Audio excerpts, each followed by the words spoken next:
I couldn't sleep for worrying that we wouldn't get the book. I wanted to publish this book because I thought it was going to be important and it was going to do really well. The book was a huge success.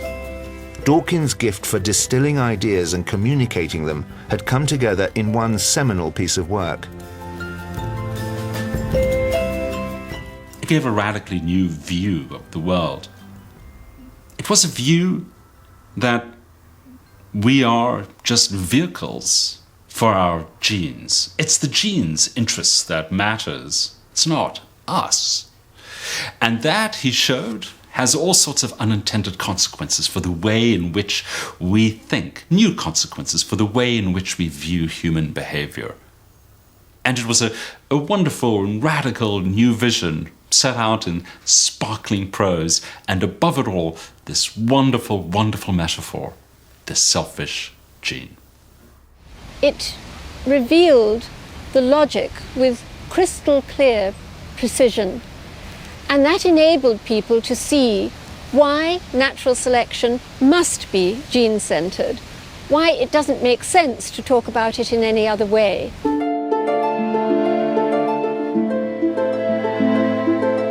Richard was, in a way, taking ideas that existed, but making us look at them in a different way, viewing them through a different window, through the window of the selfish gene. It was just the beauty of the way he expressed the ideas was absolutely riveting, and I thought overwhelming for me, captivating, as somebody who knew a lot about the ideas but hadn't really seen them expressed in exactly that way before. It's stunningly right, it's stunningly clear, it is the most extraordinary book.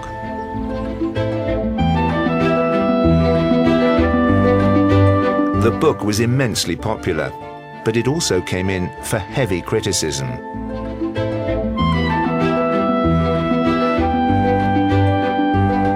Some biologists argued that the selfish gene was wrong because genes do not code for any specific characteristics of an organism.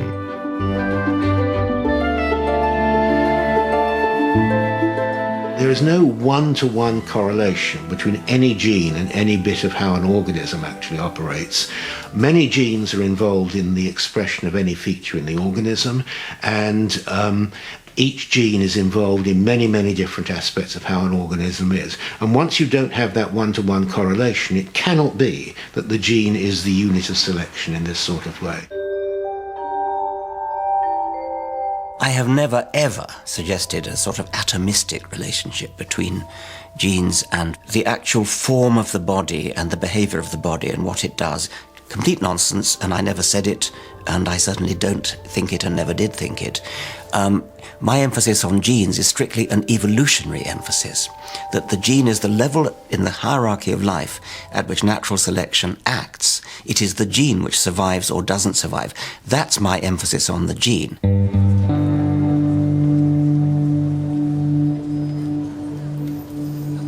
But the debate around the selfish gene goes beyond the argument about what genes specifically code for. Richard Dawkins' critics claim that his ideas reduce human beings to mindless agents controlled by our genes.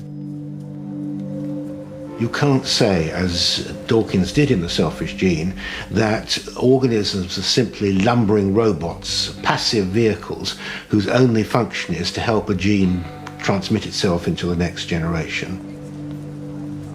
This gene-centered, gene metaphor way of describing the world is what I would call genetic determinism, what many people call genetic determinism.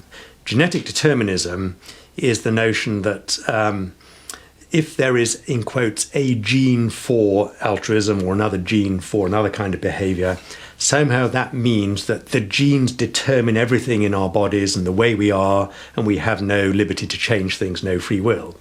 It's the idea that our genes rule the show. If we have a natural disposition to be nasty, then we'll be nasty whatever, and there's nothing that we can do about it.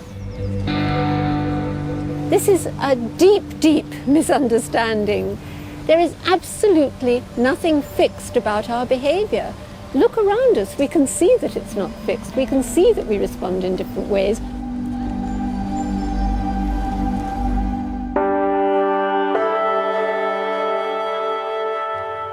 Genetics and Darwinism had always had a dark side. Natural selection had long appealed to those who wanted to use it as a justification for weeding out the less fit members of society.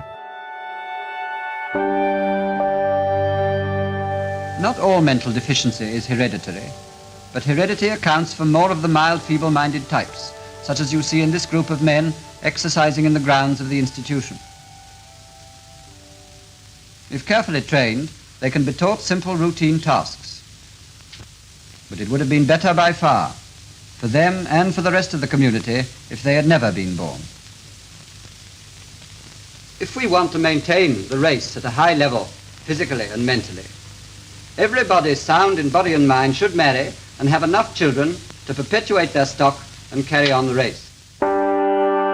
Post-World War II, eugenics had fallen from favour.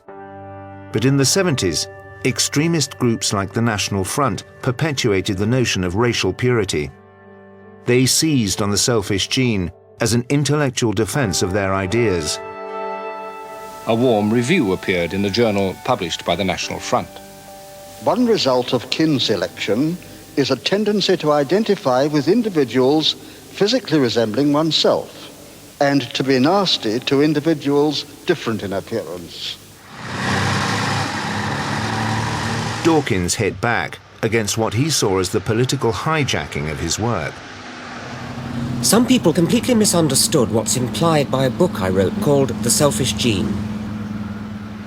On the right, we had various writers from the National Front and French equivalents who saw the idea of the selfish gene as chiming in very much with their own rather nasty political philosophy.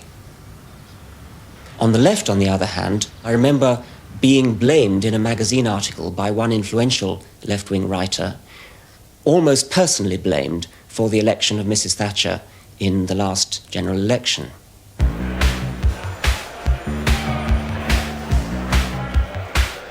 Though the selfish gene was conceived in the halcyon days of the 60s, it hit the zeitgeist in the 80s. Many still see it as a justification for a greedy, self-serving society. During the 1980s, Thatcherism, free market economics, what I call selfish capitalism, was in urgent need of some kind of profound intellectual justification, a deeper argument to justify it. And it's interesting that The Selfish Gene didn't become a best-selling book, one that was read widely by the public rather than just by a few academics, until the 1980s. During that time, it was interpreted as suggesting that it's natural to be selfish, that it seemed to be a justification for the idea that greed is good.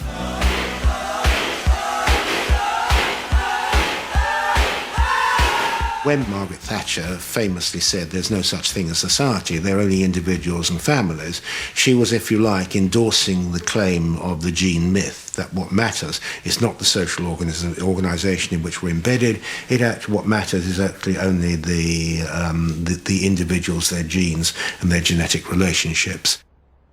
People have used it and taken it as a philosophical justification for extreme right-wing politics. What is your answer to that?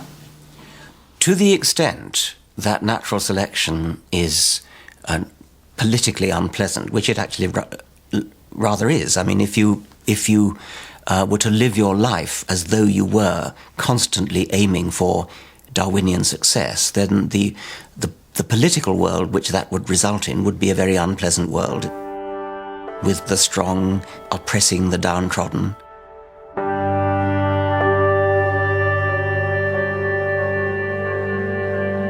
We can emancipate ourselves politically by saying, I want to live in a kind of society which is very far from Darwinian natural selection. I'm a passionate Darwinian who believes that it's Darwinian natural selection that's given us our bodies and our brains. But I also believe that our brains have become big enough that we can rebel against that.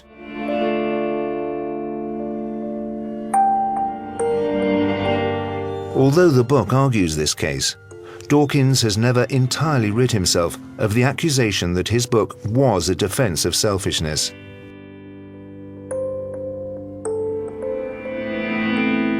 It is a lesson that sometimes people will read a book by title only and omit to read the rather large footnote, which is the book itself. The book could have been called something like The Selfish Gene and the Altruistic Individual, or even just The Altruistic Individual. That would have been a bit long. Do you think if you'd have called it something else, we'd still be talking about it 35 years later? I like to think that the book itself has certain merits which might have caused it to be being talked about. Yes, I think I'm kind of talking myself round to thinking perhaps that the title was a mistake.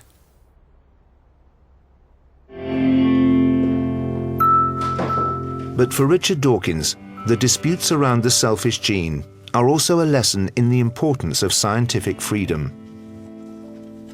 You cannot govern science by saying if it's suggesting something to you that's politically or morally or emotionally unpleasant, therefore it mustn't be allowed to be true. The great John Maynard Smith once satirized a left-wing scientist who was objecting to some scientific principle on grounds that it was unpleasant, more or less just that, politically unpleasant.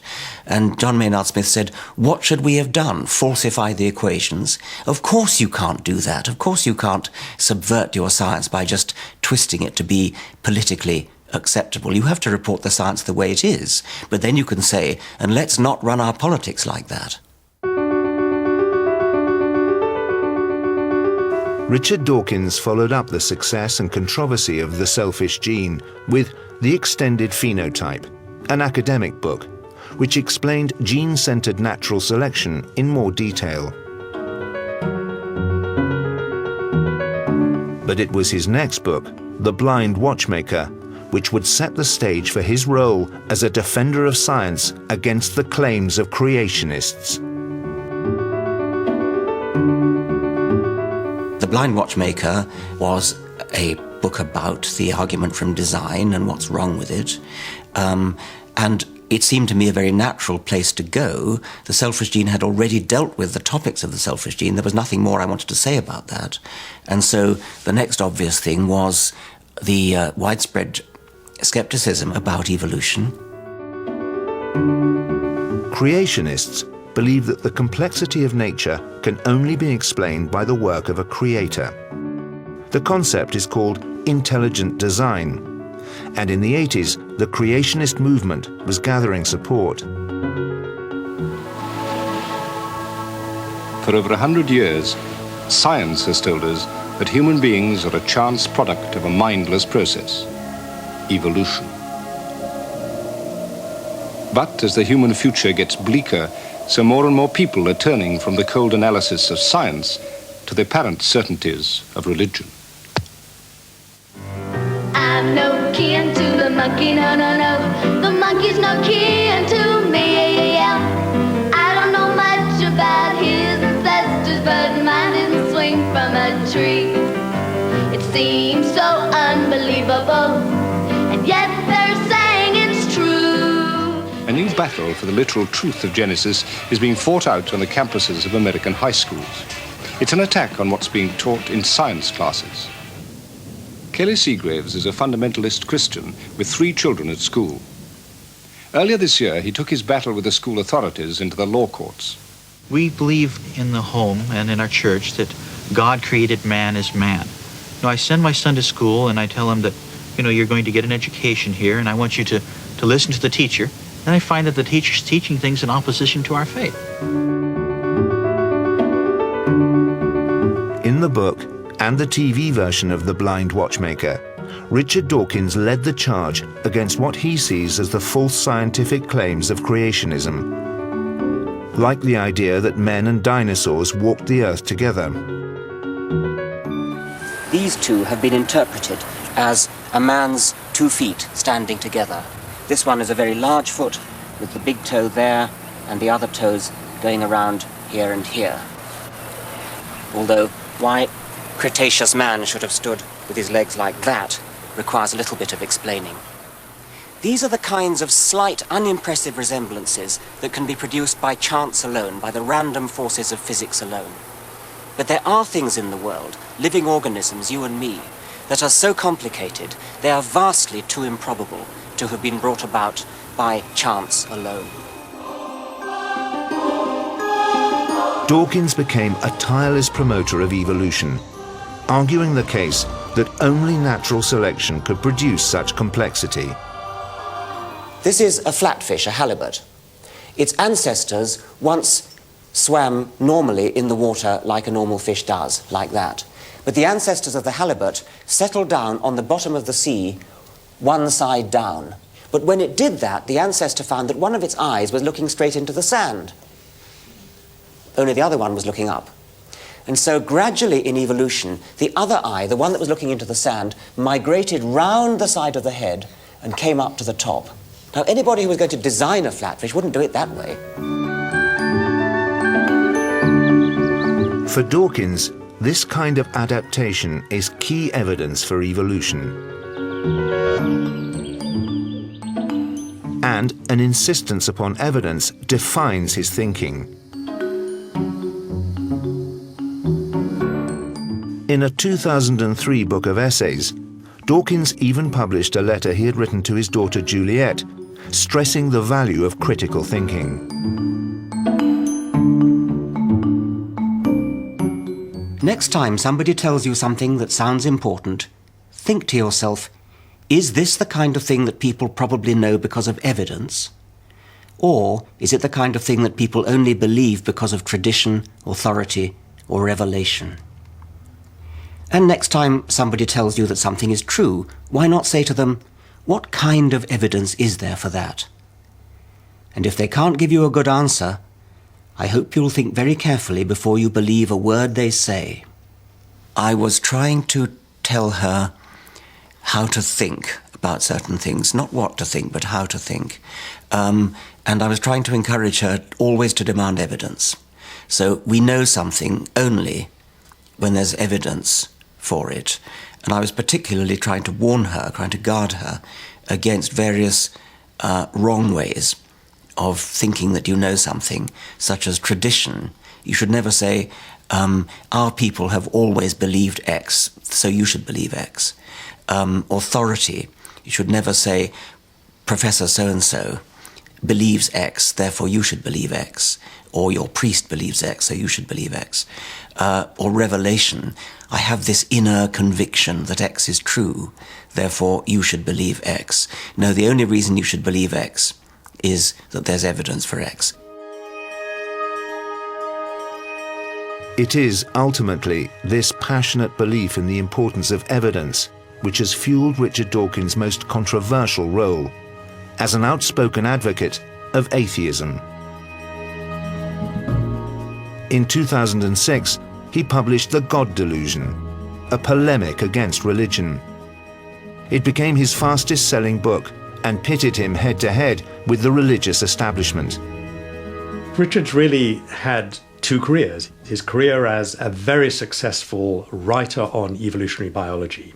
I mean, the most influential figure of his generation, I would say, in broader public terms, and one of the most influential in the scientific community. But then he's had this other career as a promulgator of a proselytizer for atheism, which I think stems very much from the same kind of logical clarity of thought that he's used in his biological work to say, well, what actually does it boil down to? What is religious belief trying to explain? Dawkins sees this militant opposition to religion as a natural progression from his scientific roots. Right from certainly before the time I wrote The Selfish Gene, I've been every bit as militant an atheist as I ever became. And the perception of The God Delusion as a militant book is really because it is a book that's all about religion. And my other books only touched on religion peripherally, but if you look at The Selfish Gene, you'll find phrases which are just as militant as anything you'll find in The God Delusion. It's just that that wasn't a book about religion, whereas The God Delusion is. Richard Dawkins has campaigned tirelessly to promote science over religion. Religion is part of a complex of supernatural beliefs that are founded on lack of evidence, and astrology, homeopathy, all sorts of things like that. And it could be said that some of these are harmless. I don't think it's harmless. There is something insidious about training children to believe things for which there's no evidence. And so an uncritical, kind of too open-minded, so open-minded your brains fall out attitude is a great pity, because it means you miss such a lot. And merely to say that religion is harmless isn't good enough. And he has taken every opportunity to publicly attack religion in the strongest terms. The God of the Old Testament has got to be the most unpleasant character in all fiction. Lord Jacobowitz is an educated man. He knows perfectly well the world was not created in 6 days. There is nothing special about the Bible.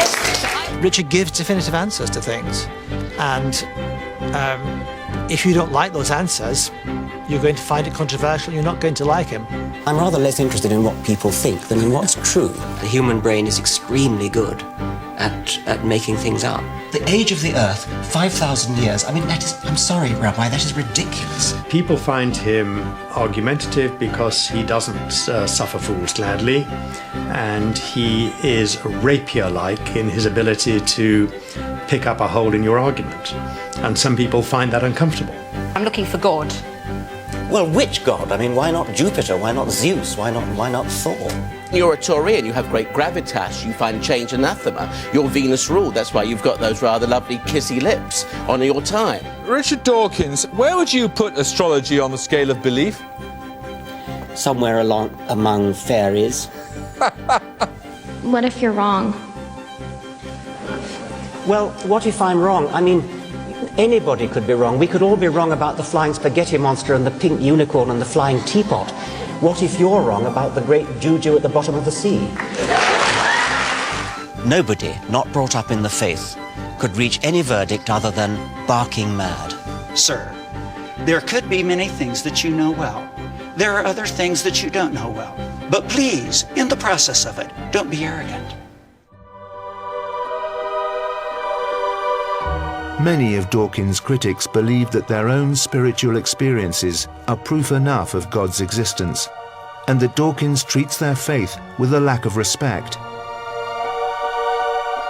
I think they should grow thicker skins. I mean, we all have to bear satire on whatever it is, our political views, and if politicians sort of started blubbing every time somebody drew a satirical cartoon of them or something, they'd never get anywhere in politics. There's no reason why religion should be regarded as particularly vulnerable to satire and should be handled with kid gloves any more than politics. But a powerful argument against Dawkins is that he does not appreciate the deeply consoling role religion plays in human life. Science and religion are performing very, very different roles. They're setting themselves very different questions, and they have very, very different ways of answering them. What religion does is generate narrative structures. We're storytelling animals. That's what human beings are. They need stories. And the thing about religions is that they all have lots of stories, and I think those stories are about helping human beings to find meaning and value and purpose, and to come to terms with the seemingly arbitrary nature of human experience.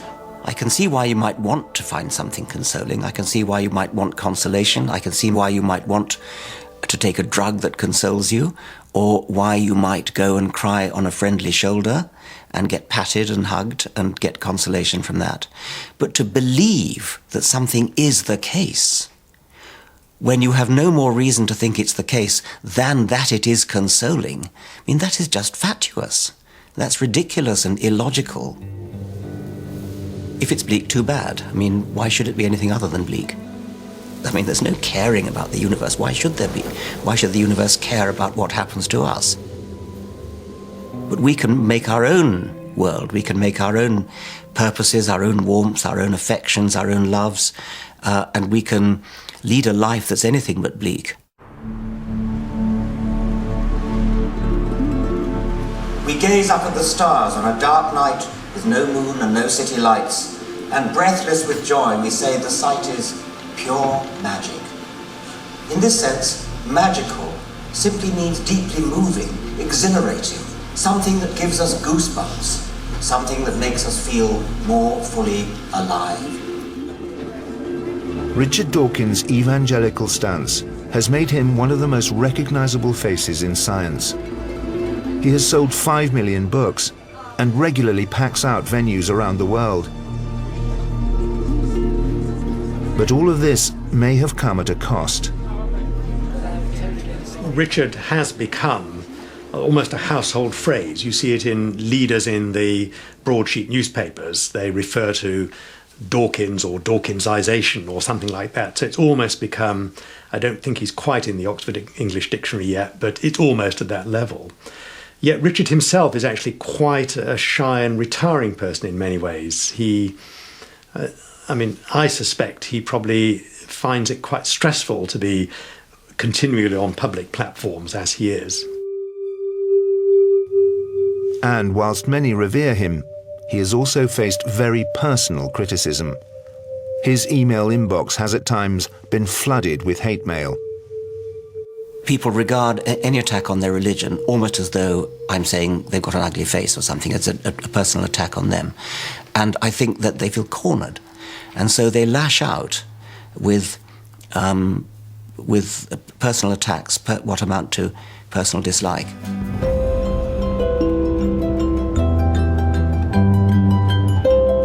So, given the hostility he faces, what drives Richard Dawkins to continue as the outspoken public figure he has become? Richard keeps on going. His messages about evolution, his messages about religion are very well articulated and have been presented many times, but Richard keeps on going. And one might wonder why that is, what drives him. I think it's passion and it's belief that he has got an important message to put across. The true understanding, the scientific understanding of the nature of existence is so utterly fascinating. How could you not want people to share it? Carl Sagan, I think, said, when you're in love, you want to tell the world. And who, on understanding a scientific view of reality, would not, as it were, fall in love and want to tell the world? And at the age of 70, he shows no sign of giving up on his desire to understand the wonders of the universe and communicate them to others. Different people have different ways of responding to the thought that they're very lucky to be alive. For me, it seems to suggest a great responsibility to make the most of it.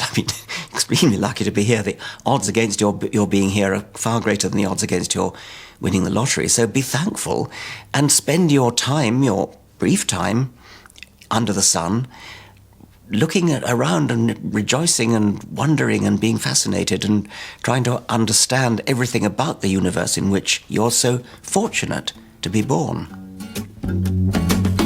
It's all too beautiful. It's all too beautiful.